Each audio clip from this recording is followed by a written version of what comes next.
England, Canada, Italian club ফুটবলে খেলা ৩ তারকা যুক্ত হচ্ছেন বাংলাদেশের ফুটবলে। তাদের বরণ করে নিতে নতুন রূপে সেজেছে জাতীয় স্টেডিয়াম। দেখলে মনে হবে ঠিক যেন ইউরোপিয়ান কোনো ফুটবল মাঠ। নয়নাভিরাম এই মাঠেই আগামী ১০ জুন মহাগুরুত্বপূর্ণ ম্যাচে সিঙ্গাপুরের বিপক্ষে মাঠে নামবে লাল সবুজের প্রতিনিধিরা। দলের অন্যতম এই ৩ কাঙ্ক্ষিত তারকা কবে যুক্ত হবেন দলের সাথে তা নিয়ে ফুটবল প্রেমীদের অপেক্ষার প্রহর যেন শেষই হচ্ছে না। প্রিমিয়ার লিগের উঠার মিশনে আপাতত ব্যস্ত হামজা চৌধুরী। জানা গেছে ক্যাম্পের শুরুতেই যোগ দিতে পারছেন না তিনি। সিঙ্গাপুরের বিপক্ষে এশিয়ান কাপ বাছাই পর্বের ম্যাচের আগেই ৪ জুন জাতীয় স্টেডিয়ামে একটা প্রস্তুতি ম্যাচ খেলবে লাল সবুজ বাহিনী। সেই উদ্দেশ্যে আগামী ৩০ মে থেকেই ক্যাম্প শুরু করার কথা বাংলাদেশের।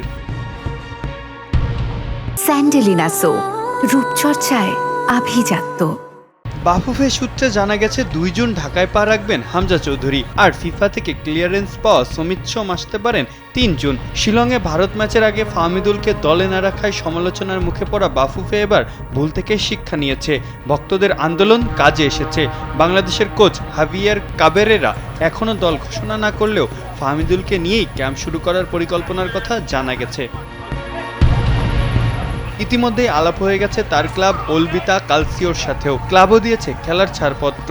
তবে হামজা ও সমিতকে প্রস্তুতি ম্যাচে পাওয়া যাবে কিনা তা এখনই নিশ্চিত নয়। নির্ভর করবে তাদের ভ্রমণ ক্লান্তি কাটিয়ে ওঠার উপর। তবে তীর্থের কাকের মতো তাদের জন্য পথ চেয়ে বসে আছে দেশের ভক্ত সমর্থকেরা। সর্বনিম্ন ৪০০ থেকে সর্বোচ্চ ৫,০০০ টাকা মূল্যের টিকিট অনলাইনে বিক্রির সিদ্ধান্ত নিলেও ভক্তদের মাঝে দেখা যাচ্ছে আশা জাগানোর মতো সাড়া। ধারণা করা হচ্ছে দর্শকের জোরে স্টেডিয়ামের পুরো গ্যালারি থাকবে কানায় কানায় পূর্ণ। হামজা, সমিত, ফাহমিদুলদের বরণ করে নিতে প্রস্তুত বাংলাদেশ। দেশের ফুটবলের হারানো জোয়ার কি ফিরবে তাদের হাত ধরেই? মাহফুজ আহমেদ, কালবেলা।